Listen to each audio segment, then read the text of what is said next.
రెండు ఒక లిల్లీపుట్ నాయకుడు నల్గొండలో పార్టీ నాశనం చేసిన ఒక లిల్లీపుట్ నాయకుడు.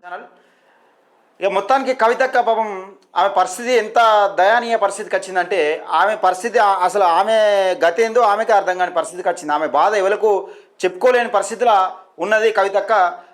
వీడియో మంచిగా ఉంటుంది, చూసే ప్రయత్నం చేద్దాం. జగదీశ్వర్ రెడ్డిని పట్టుకొని లిల్లీ ఫ్రూట్ అంటా ఉన్నది. నువ్వు ఎప్పుడు వచ్చినావు రాజకీయంలోకి, నువ్వు నీకు తెలంగాణ ఉద్యమానికి నీకేం సంబంధం అని మాట్లాడుతూ ఉన్నది. ఇక జగదీశ్వర్ రెడ్డి ఏమో నీకంత సేమ్ లేదు, కొందరు ఎక్కువ ఉంచుకుంటున్నారు, పెద్దగా ఉంచుకొని. అంటే ఈమె ఏమనుకున్నది అంటే సీఎం అవుతానని అనుకున్నట్టున్నది. నీకు అంత సీన్ లేదని అంటున్నారు క్లియర్గా. వీళ్ళ పార్టీకి సంబంధించిన నాయకులు, బీఆర్ఎస్ పార్టీకి సంబంధించిన నాయకులే నీకు అంత సీన్ లేదక్క, నువ్వేం ఈ డప్పు సపోర్ట్లు ఏం చేసినా కానీ తెలంగాణ ప్రజలు నిన్న నమ్మే పరిస్థితి లేదని అంటా ఉన్నారు. అయితే మధ్యలో మల్లనం గుంజింది, మధ్యలోకి మల్లన్నం గుంజింది. మల్లన్నను బీఆర్ఎస్ ఈ మల్లన్న వెనుక అంటే మల్లన్న తీవ్ర దుమారమైన వ్యాఖ్యలు చేసిండట. అదే ఆ వ్యాఖ్యలు కంచంపొత్త మంచంపొత్త అనేది తీవ్రమైన వ్యాఖ్యలట అవి. దాన్ని ఈ బీఆర్ఎస్ ఎవరు కూడా ఖండించాలంట, ఎవరు కూడా ఖండించాలంటుంది. బీఆర్ఎస్ ఎవరు కూడా ఖండించాలంటుంది. నన్ను గంత పెద్ద మాట అంటే నన్ను ఎవరు ఖండించాలంటుంది. వీడియో మంచిగా ఉంటుంది, స్కిప్ చేయకుండా చివరి వరకు చూడండి. కవితక్క మాటలపైన మీ అభిప్రాయాన్ని కామెంట్ రూపంలో సెక్షన్లో తెలియజేసే ప్రయత్నం చేయండి. మన ఛానల్ మొట్టమొదటిసారి ఎవరైతే చూస్తున్నారో సబ్స్క్రైబ్ చేసుకోండి, లైక్ చేయండి. అలాగే మీ అభిప్రాయం కింద కామెంట్ సెక్షన్లో తెలియజేసే ప్రయత్నం చేయండి. వివిధ వాట్సాప్లో, ఫేస్బుక్లో, ఇన్స్టాగ్రామ్లో షేర్ చేసే ప్రయత్నం చేయండి. ఒకసారి చూసే ప్రయత్నం చేద్దాం. అయితే కవితకు ఒక రిపోర్టర్ అడిగిన ప్రశ్నకు సమాధానం చెప్తుంది. మా బాధ ఏందో కూడా నాకు అర్థమవుతుంది అంటుంది. నా బాధ ఎవరికి చెప్పుకోవాలంటుంది. చెప్పక్క.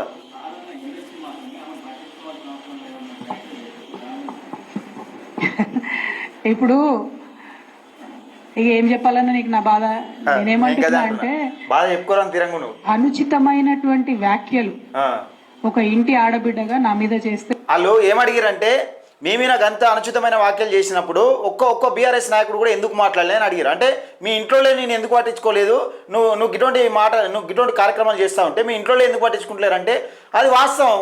ఆ శాస్త్రం ఉన్నది వాస్తవమే కదా. శాస్త్రాలు ఎందుకున్నాయి, శాస్త్రాలు మీ డాడే కదా బుక్ రాసిండి, వాళ్ళకు తెలుసు కదా అని ఆ రిపోర్టర్ అడిగిండు. ఎందుకు స్పందిస్తలేరు బీఆర్ఎస్ నాయకులు, ఎందుకు స్పందించలేదు అని అడిగినప్పుడు నా బాధ మీకు ఏం చెప్పుకోవాలని చెప్తుంది. ఇక యావత్ తెలంగాణ బాధపడి అనేక మంది యావత్ తెలంగాణ బాధపడ్డాడు. ఏది నువ్వు పైసలు ఇచ్చి బాధ పెట్టినట్ట ఎక్కడికక్కడ డైరెక్ట్ గా రియాక్ట్ అయ్యారు. మరి ఏమైందో నాకు తెలియదు కానీ ఇలా చూడరి ఒక్కలన్నా పాత ముఖాలు కనబడుతురా, కనబడేప్పుడల్లా కొత్త కండువలు కొత్త ముఖాలు కనబడుతున్నాయి. కానీ ఏందో మరి ఏమో నాకు అర్థమైతే లేదు. ఉమ్మడి వరంగల్ జిల్లా ఖతం అయిపోయిందట, అక్కది మొత్తం క్లోజ్ అయిపోయిందట, కొలాప్స్ అయిపోయింది. బీఆర్ఎస్ పార్టీలో ఉన్న అన్నదమ్ములకు వాళ్ళు మాత్రం ఎవరు రియాక్ట్ కాలేదు. ఎందుకు కాలేదు అని ఒకటి ఆలోచించాలి. రెండు, మీ అందరికీ తెలుసు నేను ఎప్పుడు కూడా నిర్దిష్టమైన సమాచారం లేకుండా మాట్లాడాను. ఇవాళ నేను నువ్వు ఒక శాసనసభ మండలి శాసన సభ్యురాలు ఉండి నువ్వు ఒక డీజీపీకో లేకపోతే శాసన మండలి చైర్మన్కు ఫిర్యాదు చేయాల్సింది పోయి దాడులు చేసి చంపడానికి పోయి మనిషి మీదకి చంపడానికి పోయి నా దగ్గర సమాచారం లేని నేను ఎప్పుడు కూడా మాట్లాడాలని చెప్పకూడదు. అంటే సమాచారం ఫుల్ క్లారిటీ ఉంటుంది, పైసలు పెట్టినాక ఏ సమాచారం అయినా వస్తుంది. నీకు తెలియదు అక్క? నిర్దిష్టమైన సమాచారంతో చెప్తున్నా, ఆ వ్యాఖ్యల వెనుక ఒక బీఆర్ఎస్ పెద్ద నాయకుడి హస్తం ఉన్నది. బీజేపీ అనమైంది బీఆర్ఎస్ పెద్ద నాయకుని హస్తం ఉందట. ఏది తీన్మార్ మల్లన్న వ్యాఖ్యల వెనుక తీన్మార్ మల్లన్న ఏమైనా చిన్నపిల్లవాడు అనే ఈ బీఆర్ఎస్ వాళ్ళకు బీఆర్ఎస్తో చేతులు కలుపుతాడు ఎక్కడైనా తీన్మార్ మల్లన్న దగ్గర కూడా రానిస్తాడు. దరిదాపులో కూడా 9.5 సంవత్సరాల అరాచకాలు చేస్తే కొట్లాడింది తీన్మార్ మల్లన్న. మళ్ళా కొంచెమన్నా అనిపించాలక్క ఇప్పుడు తెలంగాణ ప్రజలు నమ్మాల కొంచెం. నీ వెనక రేవంత్ రెడ్డి ఉన్నాడని అందరికీ తెలిసే. కీలకంగా రేవంత్ రెడ్డి మాట్లాడిస్తుండే మాటలు నిన్ను ఎట్లా అంటే మాట్లాడిస్తుండే అంటే జస్ట్ కీలు బొమ్మలకి నిన్ను వాడుకుంటుండు. ఇప్పుడు బీఆర్ఎస్ నాయకులు కూడా మాట్లాడింది ఎందుకంటే మన వేలుతో మన కంట్లోనే ఒడిపిస్తుందని వాళ్ళు సైలెంట్గా సపోర్ట్ చేయకుంటున్నారు. ఎందుకంటే మన ఇంటి ఆడపడిచే మన కీలు బొమ్మ అయిపోయింది, మనం ఇక బయట వాళ్ళని కంట్రోల్ చేస్తామని వాళ్ళు సపోర్ట్ చేయకుంటున్నారు. చెప్తున్నా, ఆ వ్యాఖ్యల వెనుక ఒక బీఆర్ఎస్ పెద్ద నాయకుడి హస్తం ఉన్నది. అందుకనే బీఆర్ఎస్ పార్టీ నాయకులు ఎవరు కూడా రియాక్ట్ కాలేదని చెప్పి నేను బలంగా నమ్ముతా ఉన్నాను. నేను చెప్తాను, నువ్వు బలంగా నమ్ముడు కాదు, నేను చెప్తున్నా. తెలంగాణ ప్రజలకు తెలిసిన నిజం చెప్తున్నా. ఆ సామెతలు వాస్తవం. తీన్మార్ మల్లన్న మాట్లాడిన దానిలో కూడా వాస్తవం ఉన్నది. అందుకే కేసీఆర్, కేటీఆర్, బీఆర్ఎస్ నాయకులు కూడా ఎవరు కూడా స్పందించలే. ముఖ్యంగా బీసీ నినాదం ఎత్తుకున్న తీన్మార్ మల్లన్నపై దాడి చేస్తూ ఉంటే ఎవరు కూడా ఒప్పుకోరు. నిజంగా దీన్ని బీసీ సమాజం ఒప్పుకోరు. తిప్పి కొడితే భూస్థాపితం అవుతుందని బీఆర్ఎస్ పార్టీ భూస్థాపితం అవుతుందని ఆ విషయంలో ఏలు పెట్టలే. ఇది వాస్తవం. ఆ కుట్రలు చేసిన పెద్ద నాయకులు ఏమనుకుంటున్నారంటే నా దగ్గర ఎవరో 10 మందిని పెట్టి మా దగ్గర జరిగే అంశాల సమాచారం ఎప్పటికప్పుడు తీసుకుంటున్నామని చావు తెలివితేటలు ప్రదర్శిస్తున్నారు. కానీ ఆ బాగా పెద్దగా ఉన్న నాయకుడికి అర్థం కావాల్సింది ఏంటంటే అక్కడేం జరుగుతుందో కూడా నాకు సమాచారం వస్తూనే ఉంటుంది. ఏంది విషయం ఏంటంటే ఇప్పుడు జాగృతిలో ఏం కార్యక్రమాలు చేస్తున్నారో ఆ పెద్ద నాయకుడట ఈమె దగ్గర ఒక 10 మందిని పెట్టి ఈ సీక్రెట్ ఈమె చేసే మిషన్స్ ఆపరేషన్స్ ఈమె అన్ని అక్కడే తీసుకుపోయి చెప్తారట. కానీ అక్కడ కూడా ఏం ప్రోగ్రామ్స్ చేస్తారో నాకు కూడా సమాచారం వస్తుందని చెప్తున్నా. అంటే ఈ అంతర్గత కుమ్ములాట ఊలకోలకు పడక అన్న చెల్లెలకు పడక తన్నుకుంటారు అన్నట్టు. ఇప్పుడు క్లియర్గా చెప్పాలంటే అదే ముచ్చట. సో మీరు ఏ టైంలో ఎవరిని కలిశారు, నా మీద వ్యాఖ్యలు చేయడానికి మీరు ఎవరిని ప్రోత్సహించారు, మీరు ఎంత కింద స్థాయికి దిగజారి ఒక ఆడబిడ్డ మీద అటువంటి వ్యాఖ్యలు చేయించారు. తెలంగాణ ప్రజలు చూడని నేను బలంగా కర్మ సిద్ధాంతాన్ని నమ్ముతున్నా. నేను మళ్ళీ చెప్తున్నా, ఇది నువ్వు చెప్పినావు కరెక్ట్ అక్క. కర్మ సిద్ధాంతం బలంగా నమ్ముతున్నావు కాబట్టి నువ్వు 3 నెలలు చిప్పకూడదు. నువ్వు తెలంగాణ రాష్ట్ర ప్రజల సొమ్ము దోచి లిక్కర్ స్కామ్ పేరిట 100 కోట్లు అక్కడ 100 కోట్లు కుమ్మరించినావు కాబట్టి 100 కోట్ల ఆ స్కామ్లో ఇరుక్కున్నావు కాబట్టి కర్మఫలం సిద్ధాంతం కంపల్సరీ నమ్ముతావు కదా. గుర్తుపెట్టుకో, ఈ మాట గుర్తుపెట్టుకో. తెలంగాణ ప్రజల సొమ్ము తెలంగాణ ప్రజల రక్తంతోని చెమటోటి ఖర్చిన ట్యాక్స్లతో సొమ్ము మీరు ఎవరైతే లక్షల కోట్లు దోషిరో కర్మఫలం కంపల్సరిగా అనుభవించాల్సిందే. ఏ అధికారం అడ్డం పెట్టుకొని అవినీతి అక్రమాలకు పాల్పడ్డారో అదే అధికారాన్ని అడ్డం పెట్టుకొని ఇప్పుడు రేవంత్ రెడ్డి మీతో ఆడుకుంటున్నారు. ఈ కర్మఫల సిద్ధాంతం అనేది తప్పకుండా ఉంటుంది. అది ఎవరైనా అనుభవించాల్సిందే. కేసీఆర్ అనే, కేటీఆర్ అనే, కల్వకుంట్ల కవిత అయినా అనుభవించాల్సిందే. అందుకే మీకు ఈ గతి చెట్టుకోలు పుట్టకోలు అవుతారు మీ బతుకు. అందుకే ఏది నువ్వు చెప్తున్నావు కదా, కర్మఫల సిద్ధాంతం అనుభవించాల్సిందే. 100కు 100% ఇది అనుభవించాల్సిందే. మీరు తెలంగాణ ప్రజల సొమ్ము ఎట్లయితే దోచుకున్నారో ఆ దోచుకున్నదంతా కక్కించడానికి కోసం మీరు ఎవరినైతే అధికారం అడ్డం పెట్టుకొని ఆ పావుల్లాగా కదుపుకొని వాడుకొని వదిలేసిరో మిమ్మల్ని కూడా అదే రోజులు కూడా ఆ కర్మఫల సిద్ధాంతం ప్రకారమే అదే రోజులు కూడా వస్తాయి. కవితక్క గుర్తుపెట్టుకో. ఇవాళ మీరు నన్ను ఒంటరి చేసి ఏదో చేయాలని అనుకోవచ్చు. నా మీద ఇటువంటి వ్యాఖ్యలు. మీ అయ్యా మస్తు మందిని ఒంటరి చేసిండు. మీ అయ్యా ఎంతమందిని ఒంటరి చేయాలి? తెలంగాణ ప్రజలు మన పార్టీ అని పార్టీలను విలీనం చేసుకుని తెలంగాణ ఉద్యమకారులు ఎంతమందిని కనీసం గద్దర్నే పట్టించుకున్నాడు మీ అయ్యా? ఏ రోజైనా పట్టించుకున్నారా? నువ్వు అధికారంలో ఉండగా బీసీ ఎస్సీ ఎస్టీ మైనారిటీలను ఎప్పుడైనా పట్టించుకున్నావా? నీ 10 ఉంటుంది అంతేందుకు నీ జాగృతి కార్యకర్తల దగ్గరనే డబ్బులు తీసుకునేదాన్ని నువ్వు. నీ పిఏలు డబ్బులు తీసుకున్నారు ఉద్యోగాలు పెట్టిస్తాని, ఆడపిల్లల జీవితాలతో ఆటాడుకున్నారు. కర్మఫల సిద్ధాంతం ఉంటుంది అక్క. నువ్వు చెప్పింది వాస్తవం. కర్మఫల సిద్ధాంతం అనుభవించాల్సిందే. ఇవాళ ఒంటరి దాని ఏమైనట్టు ఎందుకైనావు? నువ్వు ఎవరు కూడా పట్టించుకోలేదు. నిన్నెవరు పట్టించుకుంటాడు? ఇవాళ రేపు మొత్తం కొలాప్స్ అవుతుంది. నువ్వు జాగృతి కాదు బీఆర్ఎస్ పార్టీ కొలాప్స్ అవుతుంది. చూడరి చేపించి శునకానందం పొందొచ్చు టెంపరీగా, కానీ దేవుడు అనేవాడు ఉన్నాడు. ఖచ్చితంగా అది మీకు తిరిగి కొట్టేసి. ఏది నువ్వు లిక్కర్ స్కామ్ గురించి తీన్మర్మలన లైవ్ డెబ్యూట్ లేనప్పుడు అటెంప్ట్ మర్డర్ కేసులు పెట్టలే మీరు? ఆ క్యూనిస్ ఆఫీస్ పైన దాడి చేసి క్యూనిస్ ఆఫీస్ పైన అటెంప్ట్ మర్డర్ కేసు పెట్టలే? ఆ శునకానందం కదా. కర్మఫల సిద్ధాంతం అందరికి ఉంటుంది అక్క. చిన్న పిల్లలను చూడకుండా 3 నెలలు 100 రోజులు జైలు జీవితం గడిపించారు. మీ కర్మఫల సిద్ధాంతం నువ్వు గడపలే. అదే సిద్ధాంతం అంటారు. నువ్వు ఒకరి మీద కక్ష తెచ్చుకుంటే కాలం కంపల్సరీ నీ మీద కన్నెర చేస్తుంది. కంపల్సరీగా కాలానికి సమాధానం చెప్పాల్సిందే. కాలగర్భంలో కలిసిపోవాల్సిందే ఎవరైనా కానీ. నువ్వు ఎట్లా పెట్టినావు? చిన్న పిల్లలు ఉన్నారు ఇంటికాడ అని చూడకుండా కూడా 3 నెలలు జైలు జీవితం గడిపించారు తీర్మార్మలను. అది మర్చిపోతారు. మరి కర్మఫలం కంపల్సరీ అనుభవించాల్సిందే కదా. ఇది కూడా వాస్తవం. మరి చెట్టుకోలు పుట్టకోలు కాదు, ఇంకా ముందున్నది మీ కథ అంతా. 1 2 ఒక లిల్లీపుట్ నాయకుడు నల్గొండలో పార్టీ నాశనం చేసిన ఒక లిల్లీపుట్ నాయకుడు ఆమెవరు ఈమెవరు అని మా గురించి మాట్లాడుతూ ఉన్నారంటే మరి ఆయనకు ప్రోత్సాహం ఇస్తున్నది ఎవరో కూడా ప్రజలు ఆలోచించుకోవాలి. ఇవాళ నల్గొండ జిల్లాలో 1 సీటు కూడా రాలే. ఆయన సీటు సావు తప్పి కన్నులొట్టపోయిన చందంగా చివరి నిమిషంలో అనుకోకుండా గెలిచినటువంటి సీటు. ఎన్నడూ ప్రజా ఉద్యమాలు చేయలే. ఈమె అమెరికా నుండి ప్రజా ఉద్యమాలు ఈమె చేసింది. అమెరికా నుండి ప్రజా ఉద్యమాల్లో ప్రత్యక్షంగా పాల్గొన్నది ఈమె. ఈ లిల్లీపుట్ నాయకుడు అని ఎవరు అంటుందంటే జగదీశ్వర్ రెడ్డి. మీకే పడ్డది. ఇప్పుడు మీ కుటుంబంలో మీకే పడ్డది. మీ కుటుంబంలో కాదు, మీ పార్టీల నాయకులు మిమ్మల్నే దేశించే పరిస్థితికి వచ్చింది. ఎంత నైస్గా తప్పించుకునే పరిస్థితి. మీకు ఎంత ఇప్పుడు ఇడిచిపెడితే ఒకరినొకరు అనుకునే పరిస్థితి ఉంది బీఆర్ఎస్ పార్టీలో. ఏది వాళ్ళు బయట వాళ్ళు కాదు, కలవకుండా అన్నా చెల్లెలను వీళ్ళని ఇడిచిపెడితే ఇప్పుడు శిఖలు పట్టుకుంటారా, జుట్టు పట్టుకుంటారా? మరి అలాంటి పరిస్థితికి వచ్చింది తెలంగాణ పరిస్థితి.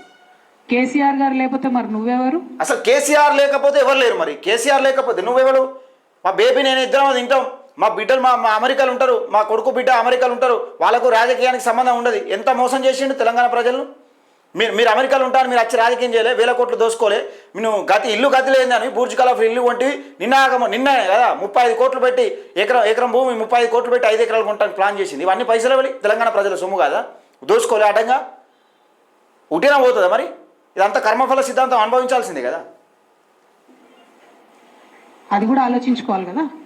కేసీఆర్ గారు లేకపోతే బీఆర్ఎస్ పార్టీలో ఉన్న ఏ నాయకుడైనా ఎవరు మీరు ఎవరు లేరు, మనందరినీ పరిచయం అసలు తెలంగాణ ప్రజలు లేకపోతే మీ కథ ఎక్కడిది? మనలో మనం కన్ఫ్యూజన్. మిమ్మల్ని టీఆర్ఎస్ నమ్మని ఓటేసారు, టీఆర్ఎస్ పార్టీ మా బతుకులేదో మారుతుందని నమ్మి ఓటేస్తే మీరు ఇలా అమెరికాలో ఉన్న వాళ్ళు ఇక్కడికి వచ్చి హంగామా చేసి 1000 కోట్లు 1,00,000 కోట్లు దోసుకొని విదేశీలలో కంపెనీలు పెట్టుకున్నారు. ఈ లిల్లీపుట్ నాయకుడు మాట్లాడంగానే ఇంకో చిన్న పిల్లగాడు నిన్నగాక మొన్న మా పార్టీలోకి వచ్చిన వాళ్ళు కూడా ఎటుపడతట్టు మాట్లాడు. ఇక నినాక మొన్న వచ్చిన పోరాడేవాడు కౌశిక్ రెడ్డి. ఈ కౌశిక్ రెడ్డి ఎత్తుకెత్తు గాడు మనకి కావాల్సిందే, మీకు అందరికీ తగిన శాస్తి జరగాలి. ఒకసారి ఈ విషయం పైన ఈయన జగదీశ్వర్ రెడ్డి మాట్లాడిండు, ఆ మాటలు కూడా ఒకసారి. కనపడలేదు. నేను చాలా సింపుల్గా చెప్తున్నా. ఆమె నా ఉద్యమ ప్రస్థానానికి సంబంధించి కూడా మాట్లాడినట్టున్నారు. నా ఉద్యమ ప్రస్థానానికి సంబంధించి ఆమెకున్న జ్ఞానానికి నా జోహార్లు అని చెప్పిన నా ట్వీట్లో నేను దానికి కట్టుబడి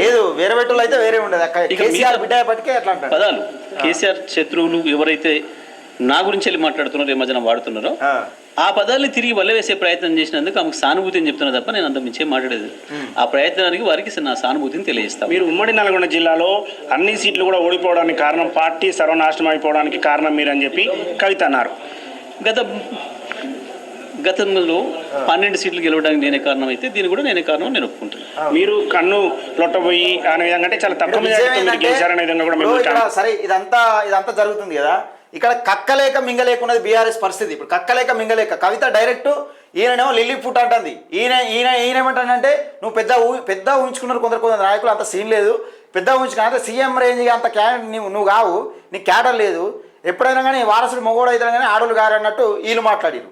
వీళ్ళు దామెవరా మాట్లాడడానికి నువ్వు ఏదో పైన జాగృతి కండవాలు వేసుకొని వాళ్ళు చూస్తున్నావు కదా, వాళ్ళు ఒక్కరు కూడా పాతలు లేరు. జాగృతిలో నువ్వు ఎంతమందిని మోసం చేసినావు, జాగృతి కార్యకర్తలను ఎంతమంది ఉద్యోగాలు పెట్టిస్తాను కథం పెట్టినావు. ఉమ్మడి వరంగల్ జిల్లాకు సంబంధించి ఒక బిగ్ అప్డేట్ వచ్చింది. మీ కవితకు సంబంధించి బిగ్ అప్డేట్, ఉమ్మడి వరంగల్ జిల్లా కొలాప్స్ అయిపోయిందట. మొత్తం 60-70 మంది ఒక్కసారి కొలాప్స్ అయిపోయారట. అది డిస్టిక్కి సంబంధించి కూడా నేను వివరాలు తెలుసుకునే ప్రయత్నం చేస్తున్నా, ఇంకా మనకు అందుబాటులోకి రాలేదు. ఆ వివరాలు వచ్చినాక కూడా మీకు అందించే ప్రయత్నం చేస్తా. ఏదేమైనప్పటికీ కవితక్క మరో షర్మిల కాబోతా ఉన్నది తెలంగాణ రాష్ట్రంలో. ఈ కవితక్కను అడ్డం పెట్టుకొని రేవంత్ రెడ్డి ఒక మైండ్ గేమ్ ఆడుతూ ఉన్నాడు తెలంగాణలో. మా కవితక్క అంటే రేవంత్ రెడ్డి డైరెక్ట్గా ఎవరెవరైతే కొట్టాలనుకుంటున్నాడో వాళ్ళను కవితక్కతో కొట్టిస్తున్నాడు, అంతే క్లియర్.